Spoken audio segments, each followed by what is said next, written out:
बीड जिल्ह्यामध्ये तर साहजिक आहे, मी जिल्ह्याची आहे म्हणून मी आढावा घेतला आहे मंत्री म्हणून. दादांनी ऑलरेडी अजितदादांनी सूचना दिलेल्या आहेत. प्रशासनाने काम सुरू केलेलं आहे, पंचनामे वगैरे केलेले आहेत, सगळी आकडेवारी समोर आहे. जास्ती मंडलांमध्ये अतिवृष्टी जिथे झाली आहे तिथे तर नुकसान आहेच आहे, पण जिथे अतिवृष्टी नाही दिसत आहे, म्हणजे जास्त पर्जन्यमान दिसत नाही आहे नेहमीपेक्षा, तिथे देखील पिकांचं नुकसान झालेलं असेल अशा ठिकाणचेही नुकसानीचे पंचनामे करून तेही पाठवा अशा प्रकारच्या सूचना दिलेल्या आहेत.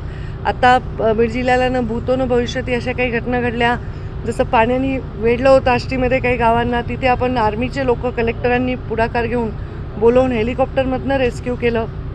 लोकांची जीवितहानी होऊ नये याचा प्रयत्न केला. ज्यांची जीवितहानी झाली त्यांना मदत, ज्यांचे जनावरं दगावले आहेत त्यांना मदत, आणि त्याच्या पलीकडेही पिकाचं नुकसान या संदर्भातली मदत, कोणाची पडझड झाली आहे घराची, कोणाचे कार्यालयांची, शाळांची, अंगणवाड्यांची, खोल्यांची, ह्या सगळ्या गोष्टींचा एक पंचनामा पूर्ण करून रिपोर्ट त्यांना द्यायला सांगितला आहे. त्याचबरोबर जेवढे पुलं वाहून गेलेत त्याचा एक ओव्हरऑल जिल्ह्याचा आराखडा तयार करून तो मदत पुनर्वसनला सादर करून ते एक बजेट लवकर मंजूर करून घेऊन येणाऱ्या काळात तरी भविष्यात असे होऊ नये.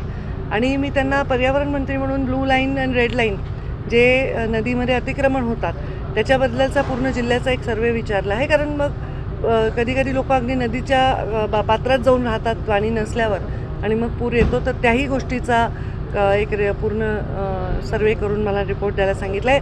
सगळ्या इथे बीड जिल्ह्यातल्या अहवाल देईल. शेतकऱ्यांना सरकार त्यांच्या पाठीशी उभं आहे खंबीरपणे, असं म्हणजे मी या निमित्ताने नमूद करू इच्छिते. प्रशासनही त्यांच्यासाठी सतर्कतेने काम करत आहे. आणि जी गुरं वाहून गेली आहेत पण रेकॉर्डवर नाहीत, जेन्युइन, खोटं बोलणाऱ्यांचं नाही, खरं ज्यांची वाहून गेली त्यांनी रेकॉर्डवर नाहीत, अशा लोकांची थोडंसं काही विक्रीचा काही कागद वगैरे असेल तर त्यांचं रेकॉर्डवर नसेल, जसं GR रेकॉर्डवरच्यांनाच फक्त देतो मदत, त्यांनाही मदत करण्यासंदर्भातली भूमिका आम्ही घेऊ. मी त्याला अधिकची मदत देण्यासाठी प्रयत्नच करणार आहे.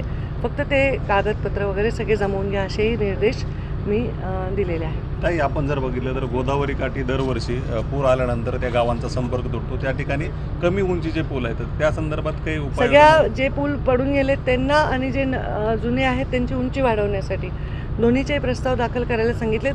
आणि संरक्षण भिंती अनेक ठिकाणी लागणार आहेत.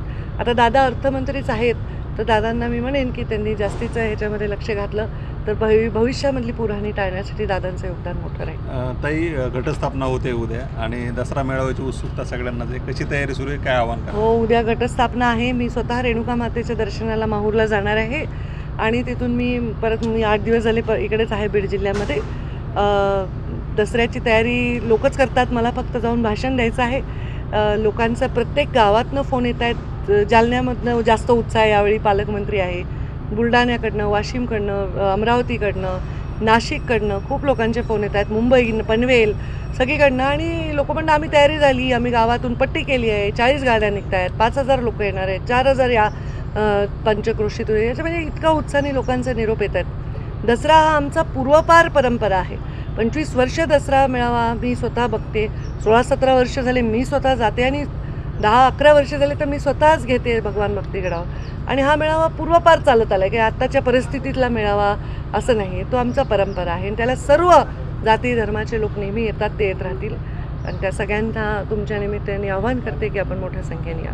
ताई, बीड जिल्ह्यात जर बघितलं तर आपण गेल्या काही दिवसात OBC आणि मराठा आरक्षणावरून वाद होत आहेत, बॅनर्स लावले जात आहेत, त्या ठिकाणी त्या बॅनर्सला काळं देखील फासले जात आहे, फाडले जात आहेत, काय आव्हान कराल जनतेत? काही आव्हान, माझं नेहमीच शांततेचं आव्हान असतं.